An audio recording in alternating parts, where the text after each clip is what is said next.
Okay, what's up everybody? It's your favorite functions, favorite nerd, and today we're looking at Fansproject's code, which we know as Chromedome, Headmaster.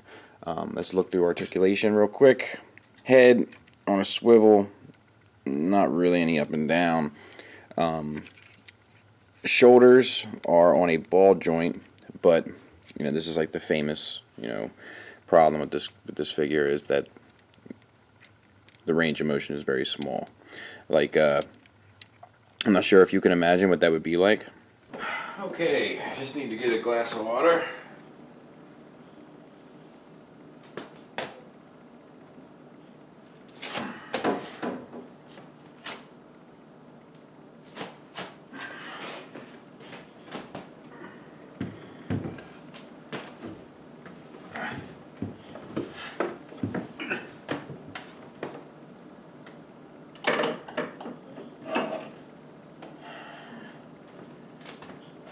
But obviously a bit inconvenient. Bicep swivel, elbow, and just because of the way that the bicep, thank you for being my friend so far. I usually don't talk like an absolute moron, but it happens to be doing it today. So anyway, because of the way that this bicep is cut, you get way more than 90 degrees on the articulation there. Wrist swivel, waist swivel, ball jointed hips, but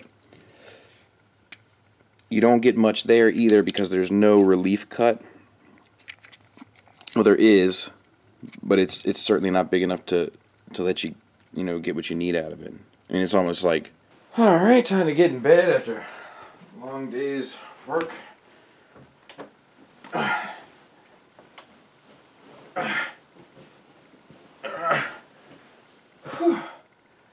Oh shit, forgot to get under the covers. Knees are double jointed, so you get full range of motion there. And ankles are on a hinge. So not a whole lot there. He's a really fun figure, and he's good looking, but I'm not sure he's the most effective. But let's take a look at transformation. So, take the guns out. And they're a tight like a tiger. Take the head off, because he is a headmaster. We'll go through the transformation here. The way that the legs fold up is like accordion style. You bring down the abdominal section, which covers the eyeball bit of the face and the back. No articulation on the head. Arms are on a swivel. Knee hinge, hip swivel, and that's all you got. And as far as the bot, just take the hands, swivel, bring them up, fold this up. In order to release the shoulders, you got to open this. These parts both come out.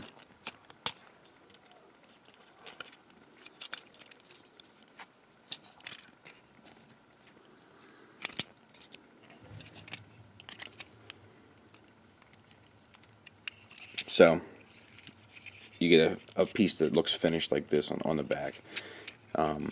Just to kind of show you and talk you through it a little bit.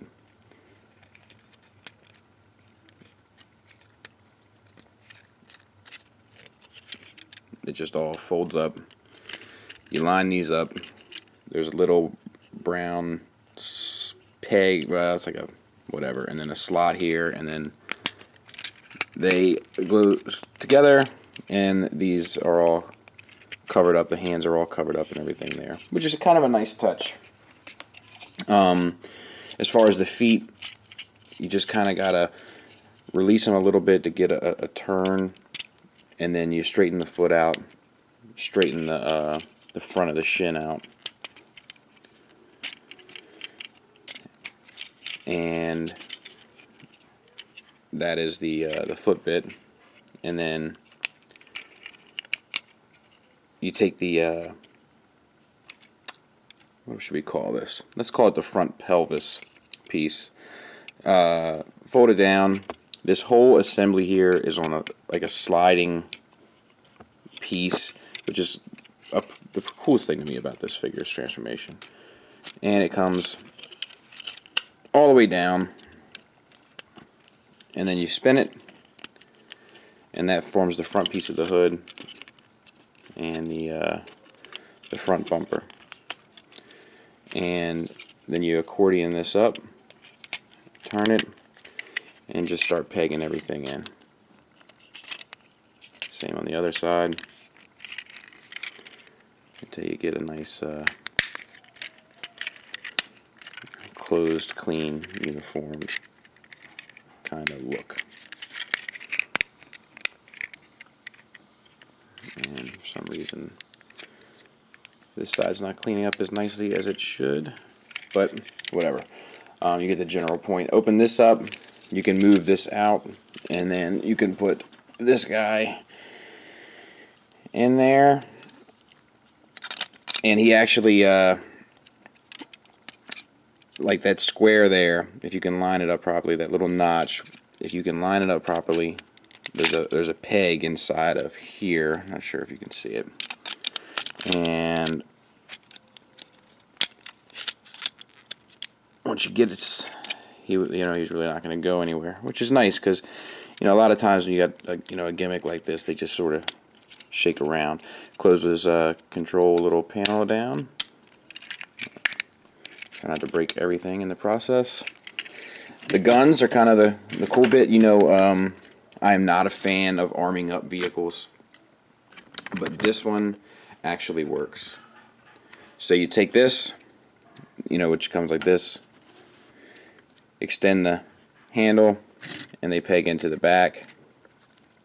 Same on the other side. Peg into the back, and then you got the car, not only like this, but also you can do that. There's just a lot you can do with it. As far as the overall look, I mean, it's nice, it's streamlined, it looks like the unit that all the colors are kind of right.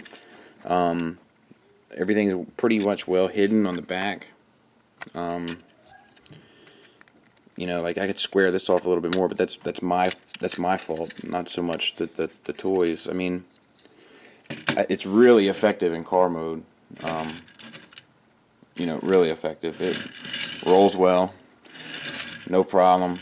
Even like the little thing that ends up being like headlights and stuff, like the the little like boosters there and whatever. Like it's really quite good. Let's get him transformed back, and then we'll take some final thoughts. Let's do some size comparisons. God, I don't even like standing this figure next to that figure, but there he is next to a modern day deluxe. So bigger than a modern day deluxe, which is nice. And it's sad that a modern day deluxe is that small. There he is next to Masterpiece Sideswipe. That's not a terrible scale. Sideswipe's obviously bulkier than him, but it's not a terrible scale. And there he is next to Smart Robin or Brainstorm. And we can throw Toy World's Hardhead or whatever into the mix, and I kind of like that. That was kind of my buddy T2RX6. It was like it was his recommendation for scale, and I gotta say it does look good. Like the bulkiness of Hardhead, and it's a good idea. Do I recommend them? Absolutely. The paint is perfect.